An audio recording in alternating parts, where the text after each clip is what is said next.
Hello and welcome to TV Chef Fantasy League. I'm your host, Commissioner Mike Cablon. With me today is my co-host here, Kato. Our other co-host, Ifiwadiwe, still in New York, making his off-Broadway debut on 20-Sided Tavern. Very cool. Good time to be there. Great time to not be in LA. Out of here. Yeah, okay, we should talk about this. It is, as we were recording, Monday, January 13th, and the fires have been a-raging here in LA. So I'll say the four of us here, the three of us hosts and our producer Val, are currently, as of right now, safe. But the caveat I keep telling family members when they text and they're like, "Are you okay?" is I'm like, "Yeah, I am for now," because the fires are still very much going, and the winds could carry them any which way at any given time. So it's really like we're packed and ready to go just in case. But as of right now, we've been okay. Yeah. It does move fast, and the conditions are so dry. I brought my little lotion. It's your stolen hotel lotion. I got more, and if anybody needs, I got lotion. But yeah, it is very, it just happened so fast. And, I was telling you, I grew up in LA and close to where the Eaton fire is happening. Mm-hmm. And, we grew up with fires all the time. Like there would kind of, people would evacuate, especially if you lived close to the mountains where it was more. But it tends to. I always worry around the winter because it gets so dry. It's always possible. Fires are always possible in LA, but like the dryness plus the wind makes it even more so. And because now I'm a regular checker of Watch Duty app and Citizen, you realize that fires start all the time. It could be downed wires. It could be somebody just starting a campfire. It could be like a couple arsonists have been arrested. A couple just arsonists crazy people with blowtorches. I mean, we had like a citizen. So it was like not funny, but kind of funny in our like local citizen thing. It was like 6 teens were spotted lighting a fire in the park. Like, let's all go get them because it's like everyone's busy, so everybody's now we're all just vigilantes. But who knows if it's true that particular story? But I hope the you just vigilantes realize, got him. Yeah, I think they drove in there. I'm like, gee, do I get That's in my what we car? talk about when we say abolish the police. It's like we take care of our own. Yeah. We send Dan from Elm Street down there to take care of the teens. I mean, we were even yelling. I think there were some teens that we were yelling at because they were starting a fire pit. I think just to hang out. But I'm like, it's not the time, my friends. Read the room, man. I know. We were like, please. Yeah. Anyway, so you realize that fires do start all the time, but just the conditions are perfect for it to go crazy, which 2 have done. I mean, more than 2 have done, really. This is something I think about a lot is I'll plug a different podcast. There's a podcast called The Big One that LAist Studios made here. They released it in 2019, which is the same year that I moved here. So it was really just like, welcome to LA, listen to this. And it's about like the big earthquake that will inevitably hit the Los Angeles metropolitan area at some point in the next, like within our children's lifetime. You know what I mean? Yeah. Or our grandchildren's lifetime. And it covers so many facets of it. And one thing that they bring up is that LA County does have like this guidebook, basically. Like our biggest seismologist here in LA made this book, like led a team to make this playbook that's just like, here's probably what it's going to look like, and here's how we can fix it, right? And in that book, there's reports about the fires that will inevitably break out afterward. Yeah. Because like gas lines will break and, like you said, like a power line goes down, that's a fire, right? Right. And it's like, the report says like, I think twice as many people will die in the fires after the earthquake as will die in the earthquake. Wow. And the report accounts for like a clear day.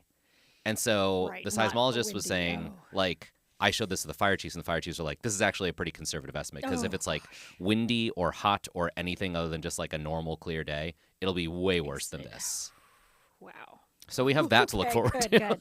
Love to hear it. Yeah. Love to start on a positive note. Top of show. But, obviously, I mean, I know we all here know people who've lost their houses already, and it's all really awful, and we we'll work together to rebuild at some point, but we're still in it. We're still in it. The Maximum Fun studio that we're currently in is still here.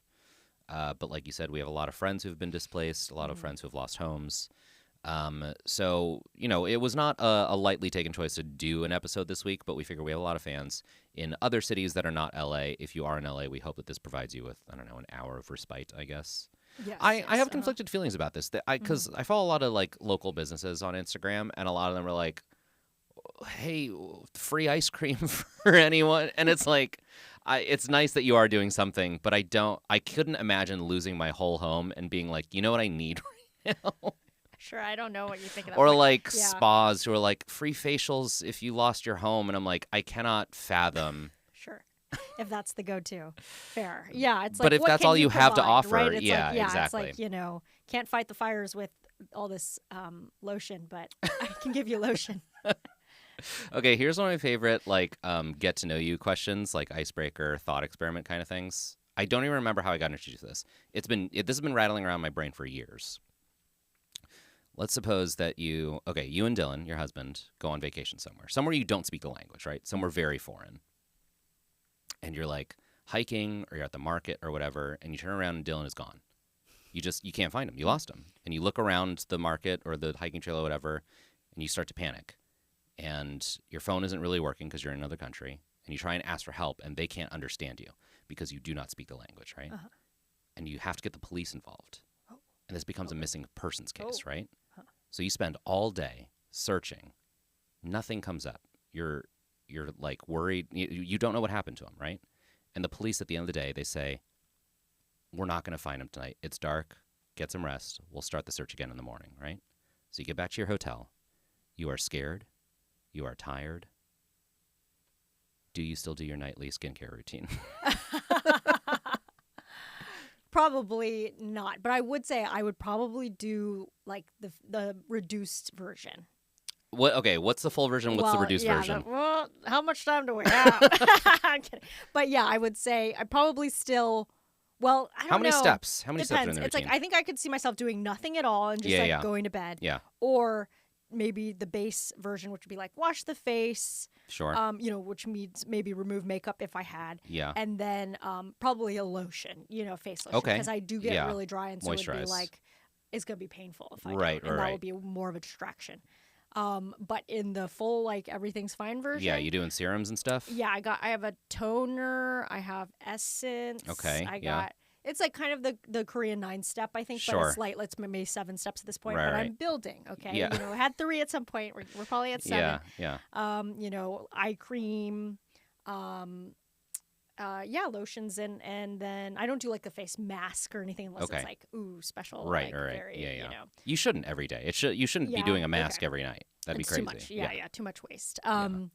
So I would say probably I would Simplified version. either go if it was really awful, nothing at all, and Yeah. then just those natural oils, Sure. keep them Yeah, there. yeah. Or if I do wash my face, gonna add that lotion. Yeah. What about you? I think I still would.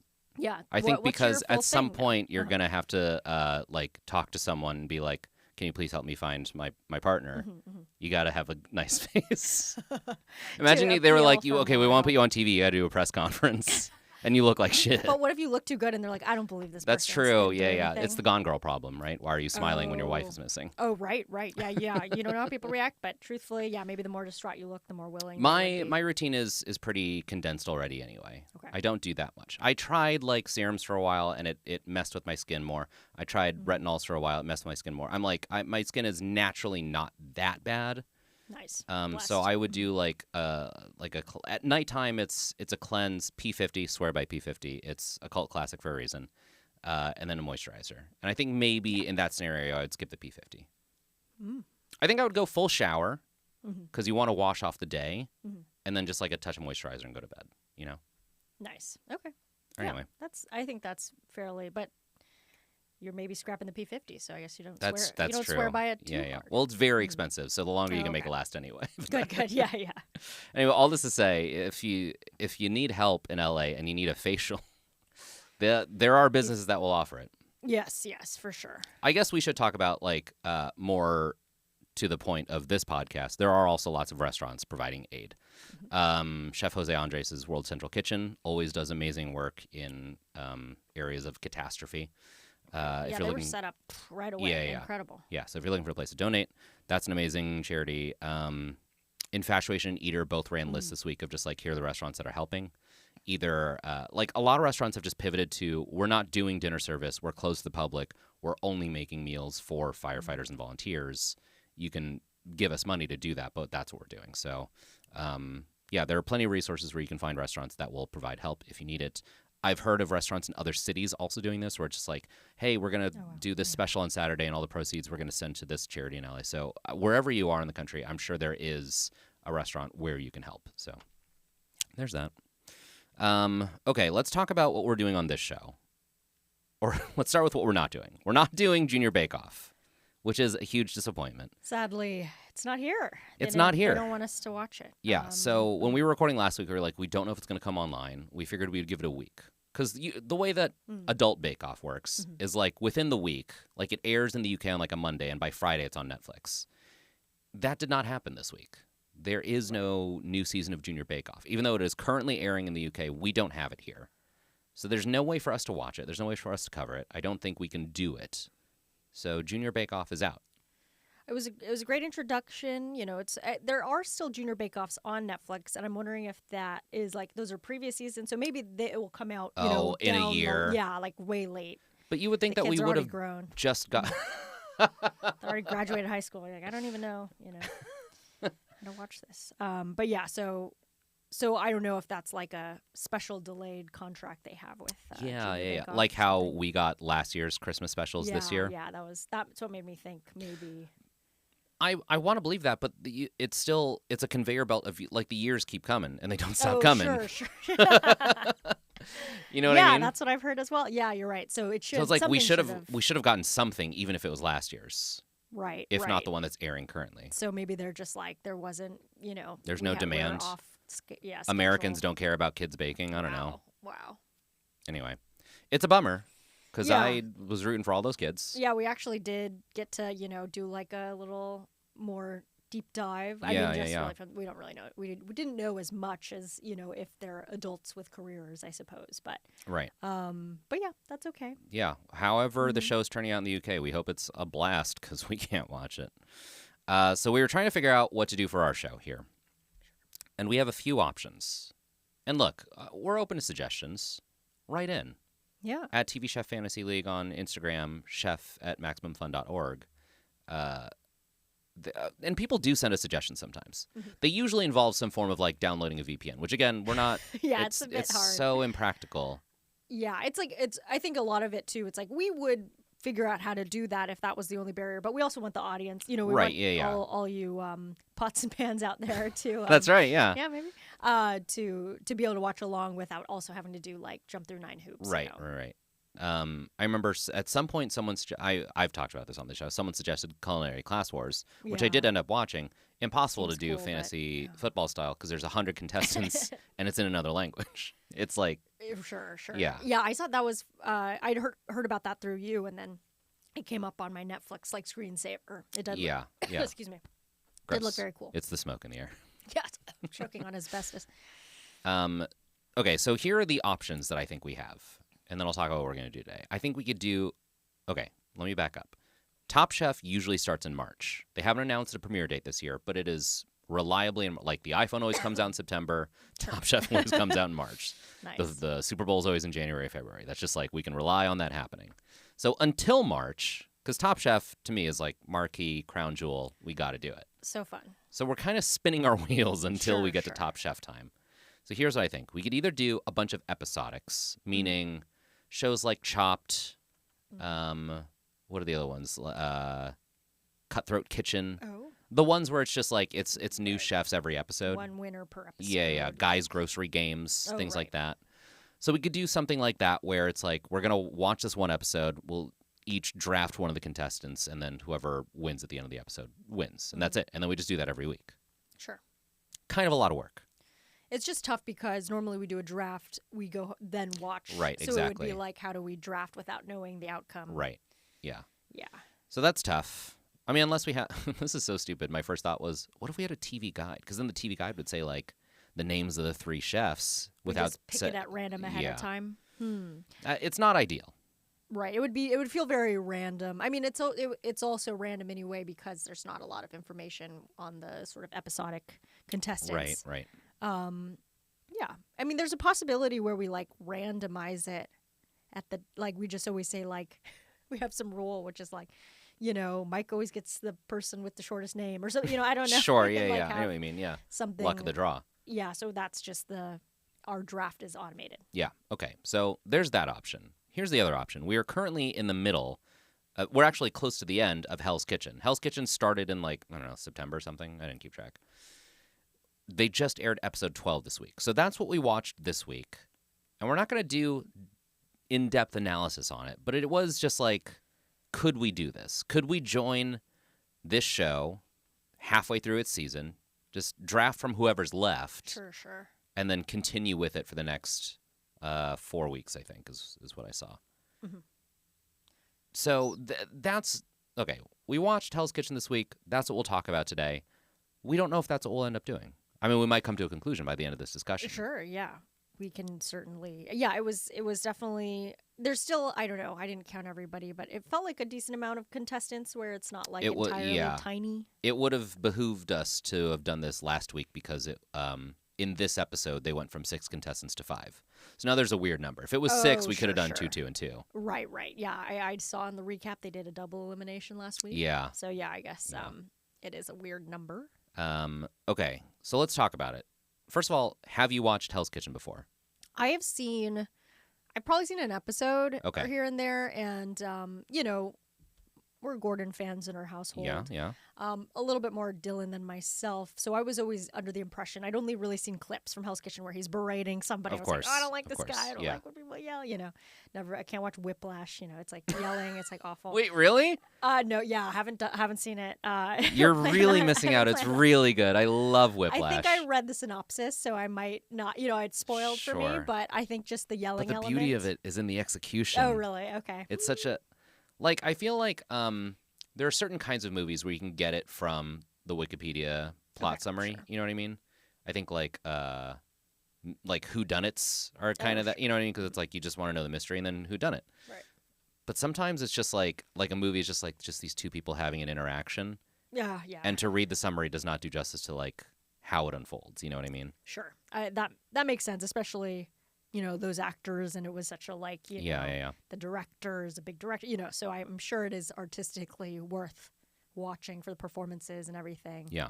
But yeah, I'm a little wary. It's like I have to be a little more secure. I have to put some distance between me and my basketball days. Oh, that's where this comes from. Okay. Hey, I didn't love getting yelled at. Still don't. I mean, but it's rarer in your not adult a lot life. of people do. It's rarer in your adult life. Yeah. Not a lot of people do. That's true. So I think I was always had a little bit of an aversion to Gordon Ramsay because I thought that was his whole thing. But now that we've seen more of him, obviously watch MasterChef, he's much sweeter there. But it's kind of more of like a shtick, I can tell. And everybody, people who have worked with him have been always very like, he's actually really nice. Right. He turns it on for TV. Yeah. So as a result, it's fun watching, knowing he has like a softer side, and he is still very, it's a very serious show. Yeah. But I think you can tell that he's also, it kind of, when he gives him a compliment, it means a lot. Right. Yeah. Yeah, I had never watched Hell's Kitchen prior to this. Cool. Mm-hmm. And I have so many thoughts and feelings. I think when I think about the archetype of Gordon Ramsay yelling a lot, I think of old Gordon Ramsay. I think of like early 2000s Gordon Ramsay. Yeah. Because that was like sort of how he broke through in America. Oh, like you said, that was his shtick. Mm-hmm. And then he kind of mellowed it out over time and refined it to just like he has high standards. But it really used to be like, like Idiot Sandwich, what I mean? Like he would like yell, scream in people's faces. Mm-hmm. And it was like that was what was palatable in the early 2000s, you know what I mean? Yeah. And I think that this show, so many elements of it feel like it's stuck in that era, even though he has moved past that persona. Yeah. Does that make sense? Yeah. The show feels like it's from 2001. Yeah. There were so many times I was watching it where I was like, I could not tell you what year it is because they don't have cell phones. Right. The furniture all feels really outdated. Even just like the camera quality. I was like, that something is about true. this feels like, I don't know if it's a different production company from all the other shows or if it's the same production company from 2001. They're just like on autopilot. But there were so many, like at some point someone mumbled something, so they did the subtitle, and the subtitle was on one of those half-transparent black boxes. I'm like, we stopped doing that in 2004. You know what I mean? Yeah. Oh my gosh, interesting. That's a very good observation because I think, something was strange about it where I was like, is it low budget? But it's like, obviously. Yeah, no, it just feels like old show. Budget. Yeah, and it's kind of like going back and watching old Top Chefs, which if you watch in comparison with new Top Chef, it's like, oh, it's very different. Yes. Everybody, even the makeup style is different, you know, and I think this is like even that little back room where they're like watching, it's like all blue lit. And that looks really strange to me, but I don't know if that's when you said early Top Chef, it made me think of the fact that like early Top Chef, part of it was like, and also they lived together and they would like be at each other's throats all the time. Yeah, it's so and that weird. was very like early Bravo. And now when you watch Top Chef, it's like, well, they live together because that's what's logistically easier for the show. Sure. But we're not here to see the drama of them living together. Right. It's not like, oh my God, you were in the bathroom right. for too Yeah, long. yeah. They just get ready together and then they go do the challenge. Right. I get the feeling based on this one episode that Hell's Kitchen has done the same thing because it did show them like living together, but they didn't highlight it. Yeah, I mean they were like, they were like entertaining each other. I wouldn't put it past it. If you told me that earlier in this season there was drama inside the house, I'd be like, of course. It feels like that kind of show. You know what I mean? Yeah, I could see them doing that. Like, it was hard. Yeah, they definitely highlighted the food. So that felt true to the modern age. Yeah, but I could see them doing a little bit more of that just because they have the team element. And then I think there was a little bit of like, I think they've made friends within their team. So there's a little bit more reason for rivalry. Yeah. But it did seem to have that sort of feel. That's so funny. There was also at the end of the episode when, spoiler alert, when Amanda gets eliminated, and they do like her flashback, like, well, I had a great journey here.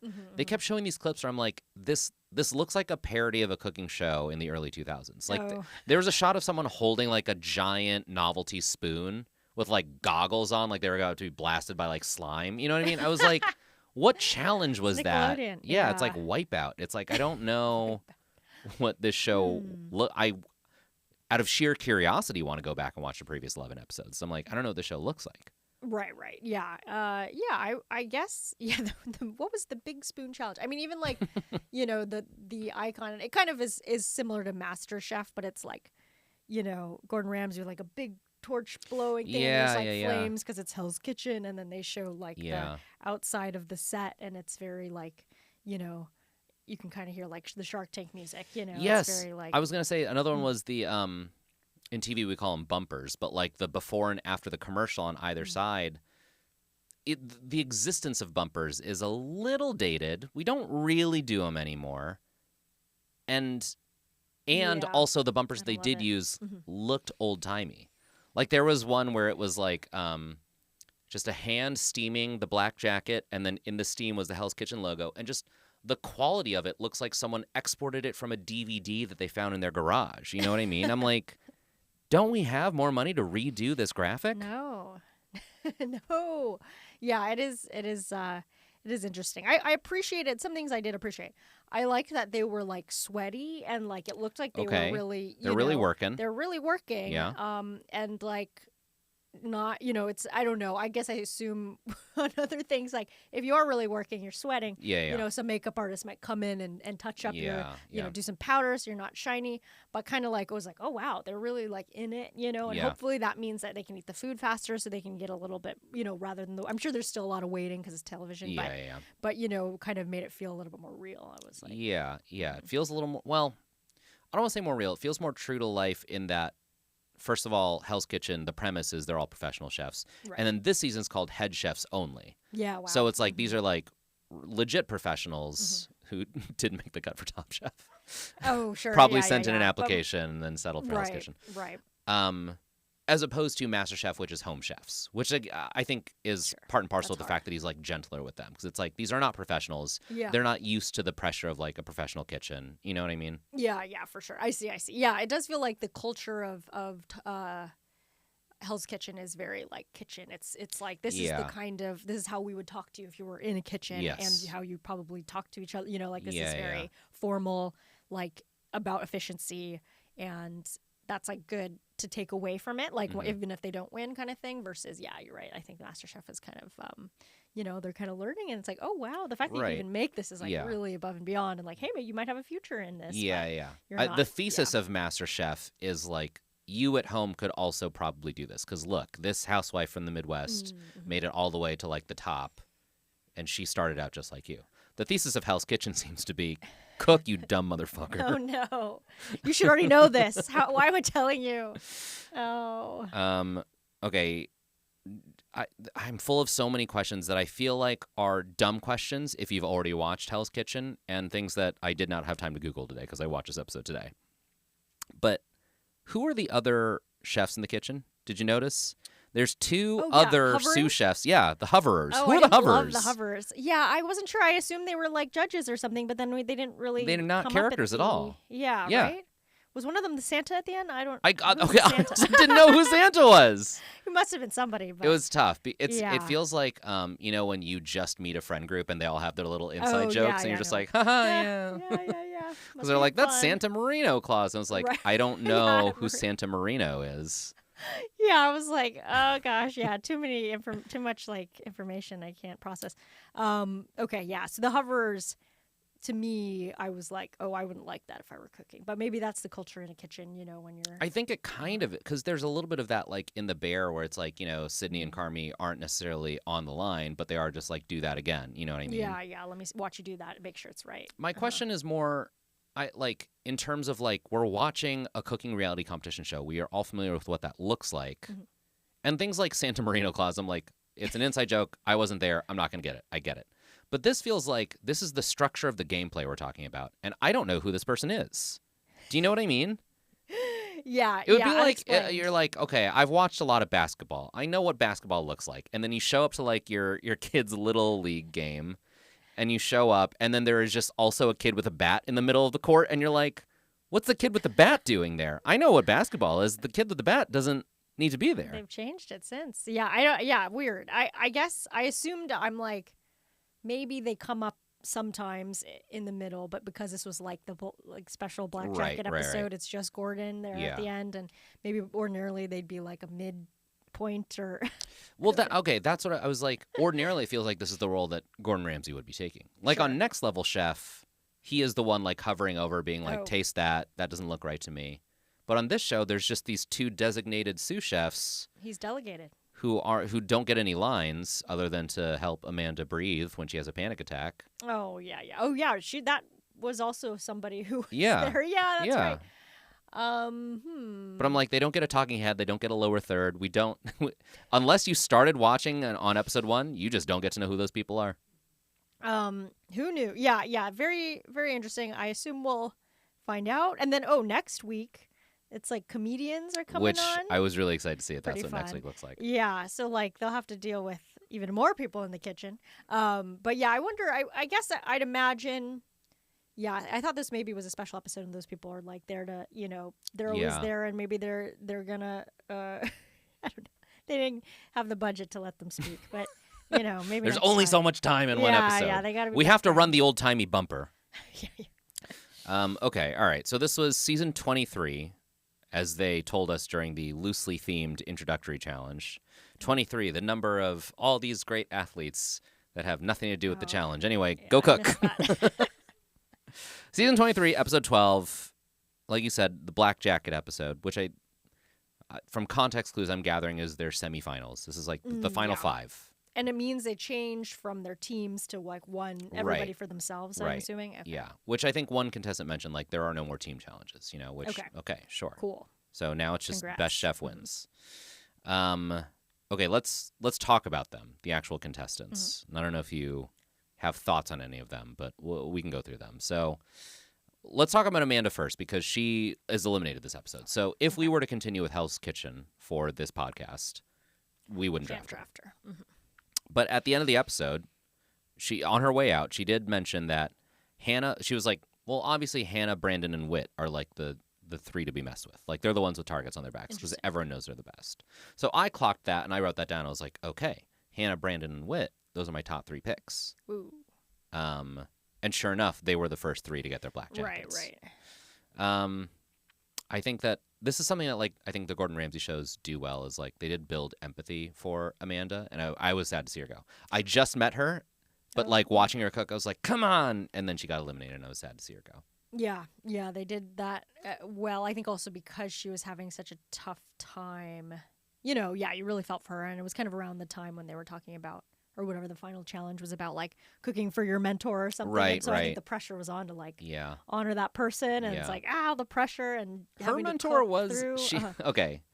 Amanda, for that challenge, she made like a miso black cod, and she was like, "This is from my mentor Jeff, I think," and I was like, "Oh, I guess she learned how to cook from an Asian chef because it's like a miso black cod. Yeah. And then when she was writing this, she's like, and my mentor was like, Jeff Pfeiffer or something like that. And I was like, wait a minute. Hey, Hold on. Everybody loves miso black Who's cod. Jeff Pfeiffer? He loves a good He loved Japanese Nobu. meal. Okay, so we're not going to draft Amanda, but that's. I just wanted to bring her up to say that she threw out Hannah, Brandon, and Whit as the top 3. Interesting. And then they got the first 3 black jackets. I'm like, okay, those are the 3 to watch. So let's talk about Hannah. She got the first black jacket. Immediate praise, effusive praise, I would say, from Gordon Ramsay. Mm-hmm. He tries her dish in the first challenge, and he's like, I want to eat more of this. This is incredible, impeccably cooked. You get a black jacket. Get out of here. Go to the Black Jacket Lounge and get sushi. Yeah. Go to this blue lit room with like weird. Yeah. Okay. Yeah. You brought up the lounge, and I glazed right over it. We got to talk about the lounge again for a second. Because I will say I was kind of in and out. Like I didn't watch it super close. And, and then I kind of like zoned out and then zoned back in. And then some people were in the lounge, some people weren't because they had won. And I was like, wait, what? I was like, are they watching? Because, okay, I will say, I watched the show The Chase on ABC. Have you ever seen that? Is that the trivia game show? Trivia game show. Yeah, I love it. It's one of my favorites. It's really fun, right? It's the best. And they have the, like, Chasers Lounge, yes. which is so funny. They introduced it, like, partway later. And so it's, like, whoever's not chasing. So if it's, like, you know, Ken Jennings is out there, then maybe, like, James Holtzhauer and somebody else is in the lounge. And they like really just sit there and say like what are pre-written, probably like badly delivered pre-written lines. Lines. And it's like, man, I didn't see that coming. Like sometimes it's really not very clever, but sometimes it's a joke. Yeah. And I just find it very funny because it's like they're not, you know, that's not their strong suit. They're trivia people. They're also good on TV, but like they're not jokey. Right. They're people. not color commentary people. Yeah. So it just feels really awkward and unnecessary, but it is funny that they introduced that. And I say it's great. Keep it. Keep the Chasers Lounge. But as a result, when I saw this, I was like, do they have like a Chasers Lounge? Yeah. But it's like, oh, well, they won already. But then I guess they get to watch, and then they're cutting to them in this like blue room that's supposed to be, I think, luxurious. But it's it did like, not look luxurious. Yeah, it doesn't look It great. looked like the literal size of this studio that we are currently in, which is not big. No. It was probably small. It probably like has all lights on them, so they're like feel watched, you know. Yeah. They're like little champagne flutes, but yeah, pretty funny. And it did feel like sitting in a. I remember one time there was like a bar where I don't know what happened, but somehow we were able to get into this like back room, and the back room actually had a one-way mirror. That was into the bar, which like seems a little creepy, but I guess that's like, I don't know what that is, where the bartender puts his storage stuff, or where people can go for hanging out.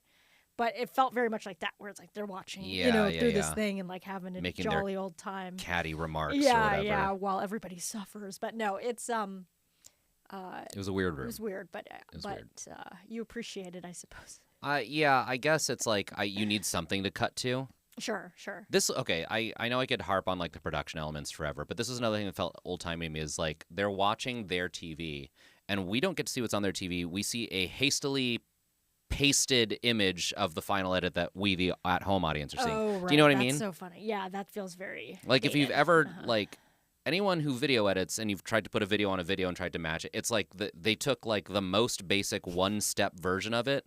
There was no like feathering the edges or like trying to color match. It's just picture on picture. No need. Right. Yeah. No need for any sort of like on-brand border. With like a little cute little logo. Yeah. I guess because I guess the equivalent on Top Chef is like, you know, when people get eliminated in Last Chance Kitchen, or even during the proper whatever quick fires, or the people can cheer them on the sidelines, and I kind of like that. But it's nice because it feels like they're in the room. Yeah, exactly. And like there's kind of an audience for them rather than like they're like spying on you. Yeah, exactly. It feels like you're watching Maury, and it's like, we actually have your husband in a soundproof booth in the back. Yeah. No. What? Yeah.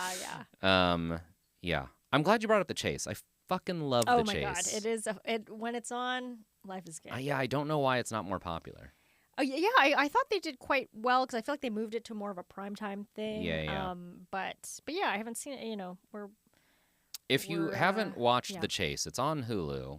Go watch it. Here's what I like about it. There's very little actual gameplay. It's literally just mainlining trivia. It's like answer as many questions as you possibly can. With Jeopardy, there's a trivia element, but there's also a gameplay element of just like, What category do you go for? What price point do you go for? Do you know what I mean? You're trying to like wager. The chase is just answer as many fucking questions as you can. Yeah, because like first it's rapid fire. There's also like 3 rounds, right? So first it's rapid fire, then it's like the chase element, and that one's multiple choice. So you kind of think like that one's a little easier, so you might be able to like wager being closer to the chase or whatever. So there's that. But it is also like the gameplay is basically answer more questions faster than the other guy. Do you know what I mean? Right. Like that's how you outrun a chaser is just answer more questions. Sure. Be faster. Yeah. And then there's the little thing of like if they all lose they come back or whatever. Right. That. Yeah. And then I guess if you are playing and we're not, when you're watching you're like, oh, we just want the people to win whatever amount. But like if you're playing and these are strangers on your team, like maybe there's the element of like maybe they should not come back because then I've got to split it 3 ways instead of 2, which is like kind of funny. But yeah. Also, sometimes during the team, like you'll watch someone buzz in and give the wrong answer, and you see the other person go. Sure, yeah, it's hilarious. Friendships, it's tough. Made and crushed. Yeah. Anyway, okay, watch The Chase on Hulu. Yeah. So Hannah, my top pick because she got the first black jacket. Everyone said she's a force to be reckoned with. Her job title was listed as Country Club Executive Chef, and I want to talk about that because I couldn't tell if that makes you a better chef or a worse chef. I can see the pros and cons in both of there. Sure. Yeah, it's kind of like private chef a little bit. Yeah, okay. But could I be guess good, could be bad. Even, more people, so it's not.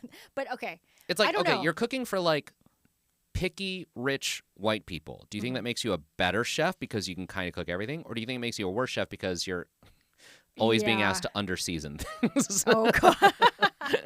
Right, then your like brain. I'm like, starts look, I haven't been to a country club, but in my head, I have a very specific image, which is like they have like a polite chicken breast, they have a polite fish fillet, and that's kind of it. And I would imagine a lot of it gets sent back. Yes. Oh my God. Well, I was just watching Curb, and they have the country club. He like goes to a country club in that a lot, and like and in one episode he like brought his own eggs, and it was like that was funny. He was like, "What are you doing?" But yeah, of course. What are you doing, Larry David? Classic a little rascal, Larry David. 10 seasons, and you're still doing this shit? No. But so that kind of person, sure, somebody who's used to things getting customized for them, so that might be tough. But then maybe also it's a clientele that's eaten every nice meal in the world. And that's the other their side. Standards yes, really high. Exactly. But I was listening. They're probably an older clientele if it is a true like country club and not like I don't know these young social clubs in LA where people are young. No, yeah. But the country club older clientele maybe has more dietary restrictions if they're like watching health things. So sure, like, that's hey, true. Yeah. It has to be this. The seasoning might be a factor. But again, to your point, I think that, like, to me, country club implies money. And so it's like, well, these are well-traveled, well-dined people.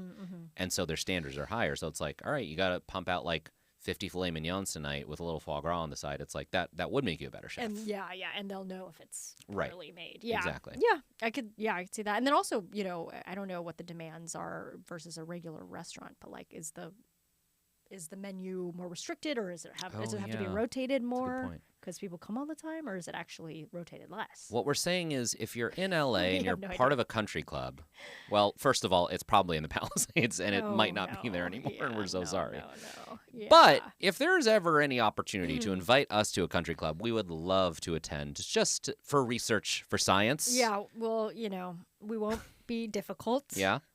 We just want to know. We won't bring our own eggs. It'll be a cultural experience. Here's a fun one. I've heard that the food at the Scientology Center is really good.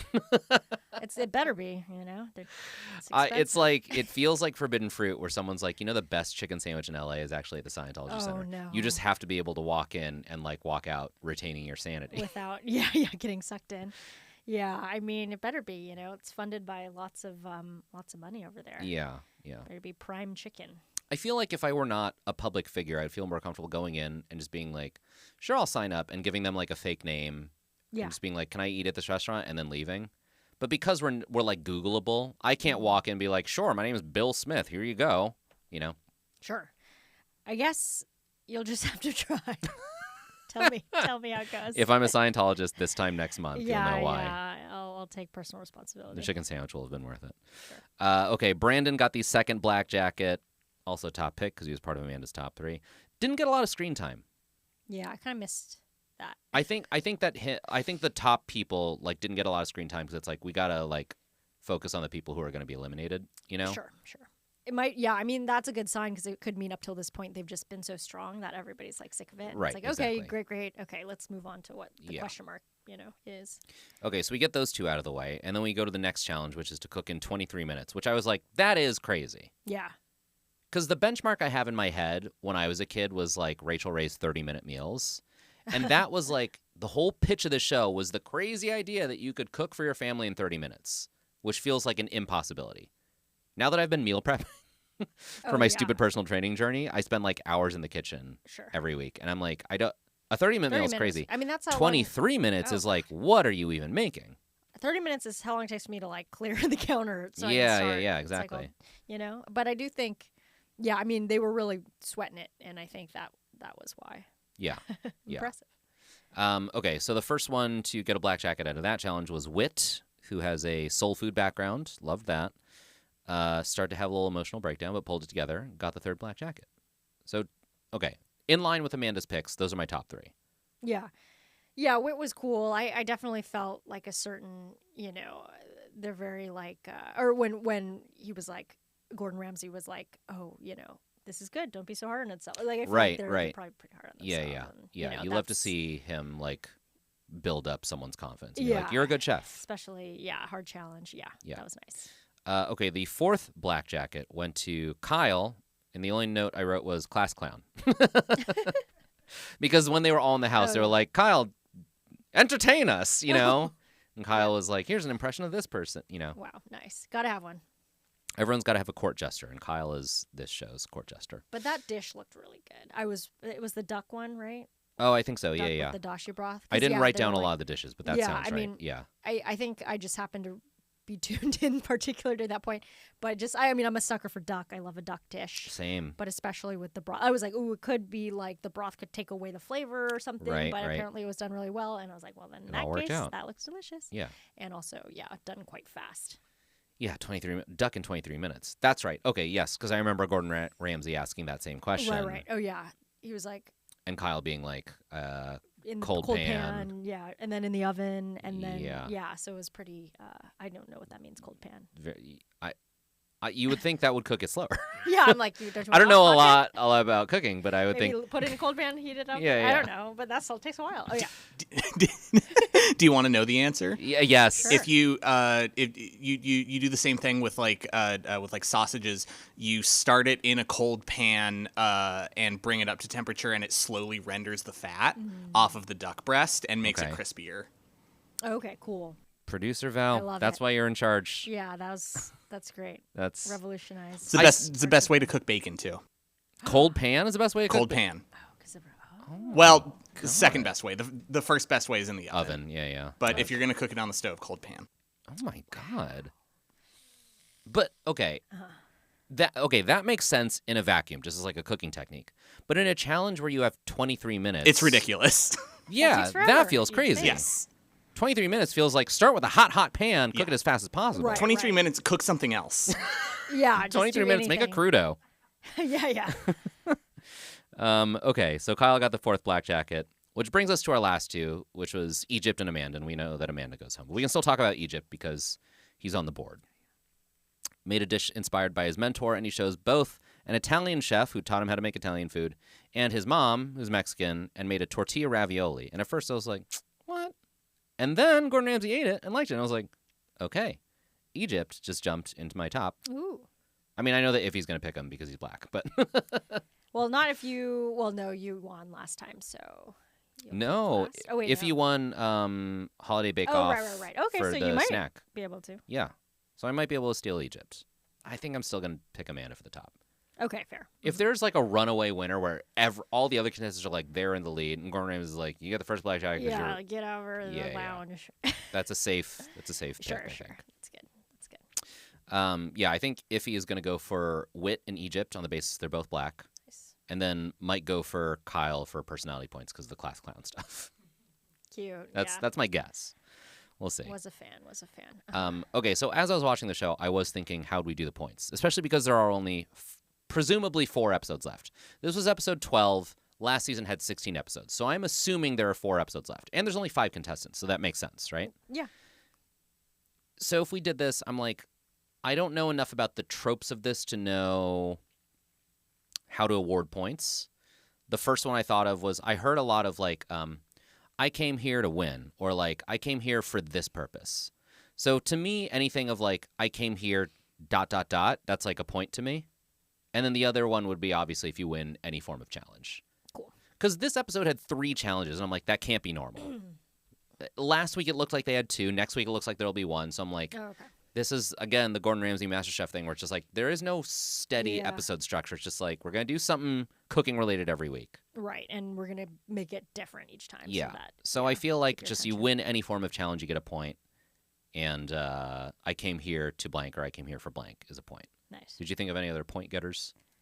No. Or is there anything that comes to mind is just like, this happened a lot? Yeah, I'm trying to think if I noticed anything. I mean, we could do tiers again. Oh, tiers. Yeah, of course. Okay, that makes sense. Yeah, because there were already a lot of tiers this week. Yeah. At least and there will only be more as the stakes get higher. That's what I'm counting on. Yeah. Oh, and of course, a classic Gordon Ramsay throws your protein. Okay. Which will certainly happen. Nice. Yeah, okay. And like you said, next week is comedian cooking school, which... Entertaining. That's the key word is entertaining. There is, so are they staying in the same location this whole time? Because I know they're at Foxwoods Resort Casino. I know there's a comics is that where they are? Yeah. I thought that was the prize. I mean, you might be right. It might. No, I think that's where they are. Okay, that makes sense. Yeah. So if they are there, they're cooking there. It's a casino. It's a resort in Connecticut. Right. There is a comedy club there. So I wonder if that's kind of why they're like, these are like comics who often play at comics at Foxwoods. I don't know if it's still called that. All the New York comedians. Right. Yeah, Judy Gold. Yeah, of course. Yeah. Yeah, right. Yeah, exactly. So I think it's a familiar territory for comedians to be like, sense. I'll do a weekend and then do an episode of Hell's Kitchen. Yeah. This is my bias because I grew up in Las Vegas, but like regional casinos are weird to me.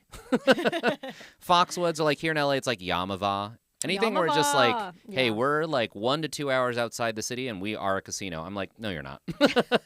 Yeah, I mean, nothing compares to Vegas, so I can see. Yeah, you can't really. My bar is very skewed. Sure.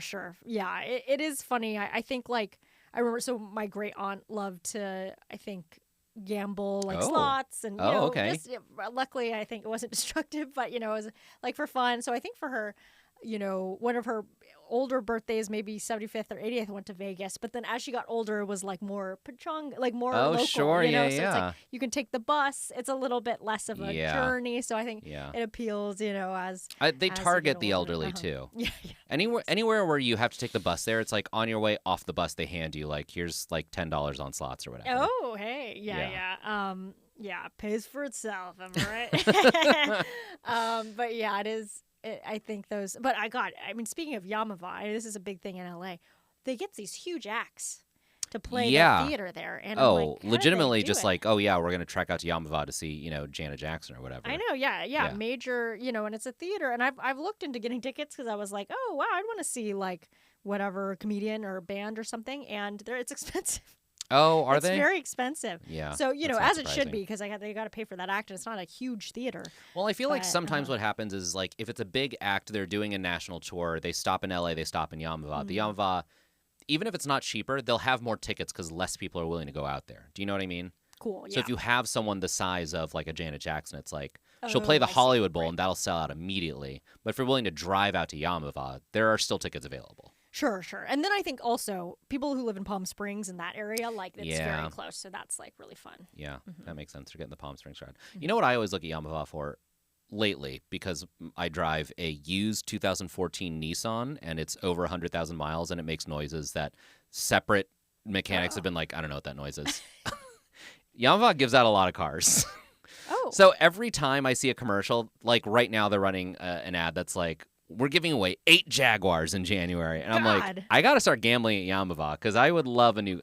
It doesn't even have to be a Jaguar. You know what I mean? If they were like, we have a 2020 Toyota and we're giving it away. Sure. I would enter, you know? I see. And so how do you enter? You got to play a certain amount of I think probably, days? yeah, you have to spend a certain amount of money. Interesting. I remember I got a free night at like one of those, Sure. local things. Yeah. But it was like only eligible like Monday through Wednesday. And you can't stay like somebody else got it. So it's like, well, we can combine it and then have 2 nights. And then it was like, but then you can't combine it with somebody. So it's like we'd have to go separate and then like pretend. Pretend you don't know each ran other. into each other, and then the Yeah, other yeah. person checks it. Anyway, we didn't do it, but it was like, oh, this is like, I don't know if I'm going to go on a Monday. Yeah. But anyway, yeah, interesting about the Jaguars. That would be great. I also have a 2014 car, Subaru. It was a great year for it's good- broke comedians. Good time. Yeah, good time. And it's still chugging along. I actually Yeah. just changed the in-air cabin filter. Hadn't done it since. Oh, that's car existed. smart. Yeah. Yeah. Just in time. Did you do it as a result of the fires or as a just result. okay? Because it's been on my list for a little bit, and then I was like, Yeah. it's time. Okay, that's great. If you have a car to donate to us, you can send us a message on Instagram at TV Chef Fantasy League, or send us an email at chef@maximumfun.org for full unedited episodes. You can check us out on YouTube. Thank you to my co-host Sierra Kato. We'll be back next week. We don't know what we'll be doing, but let us know your thoughts on what happened this week, because if you weigh in, that'll sway us. Hey, yeah, we're easy. Here's the thing. It's a fucking weird week here in LA. Yeah, The fact that we even came in and did this today, I was like, I don't know, man. Yeah, some of the things like my brain is like going like counterclockwise. Like I'm very much like, yeah, that was the thing that happened on Hell's Kitchen. What day is it? Yeah. All of my But I didn't appointments watch this it. week, Yeah. everyone is like, yeah, we still have that meeting on Wednesday.